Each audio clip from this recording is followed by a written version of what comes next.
২০১৮ সালের ৩০শে ডিসেম্বর অনুষ্ঠিত একাদশ জাতীয় সংসদ নির্বাচন, যা রাতের ভোট হিসেবে পরিচিত, নিয়ে বিতর্ক দীর্ঘদিন ধরে চলছে।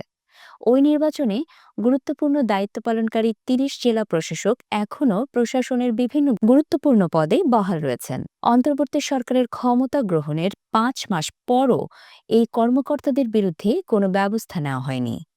বিভিন্ন মন্ত্রণালয় এবং সংস্থার তথ্য বিশ্লেষণে দেখা গেছে, এসব কর্মকর্তার অনেকেই উচ্চপদস্থ দায়িত্বে রয়েছেন। আনারকলি মাহবুব বর্তমানে মন্ত্রিপরিষদ বিভাগে যুগ্ম সচিব হিসেবে দায়িত্ব পালন করছেন। মোহাম্মদ আব্দুল আহাদ এখন রাজধানী উন্নয়ন কর্তৃপক্ষের সদস্য পদে।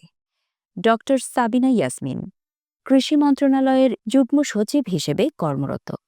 মোহাম্মদ হামিদুল হক পরিসংখ্যান ও তথ্য ব্যবস্থাপনা বিভাগের অতিরিক্ত সচিব। মতিউল ইসলাম চৌধুরী বিমান বাংলাদেশ এয়ারলাইন্সের পরিচালক। অন্যান্য কর্মকর্তারাও বিভিন্ন গুরুত্বপূর্ণ মন্ত্রণালয়, সংস্থা এবং বিভাগে দায়িত্ব পালন করছেন। ২০১৮ সালের নির্বাচনে আওয়ামী লীগ ২৫৮টি আসনে জয়ী বলে ঘোষণা করে, যেখানে ভোটার উপস্থিতি দেখানো হয় ৮০.২০%। ট্রান্সপারেন্সি ইন্টারন্যাশনাল বাংলাদেশের এক গবেষণায় ৫০টি আসনের মধ্যে ৪৭টি অনিয়মের প্রমাণ পাওয়া যায়।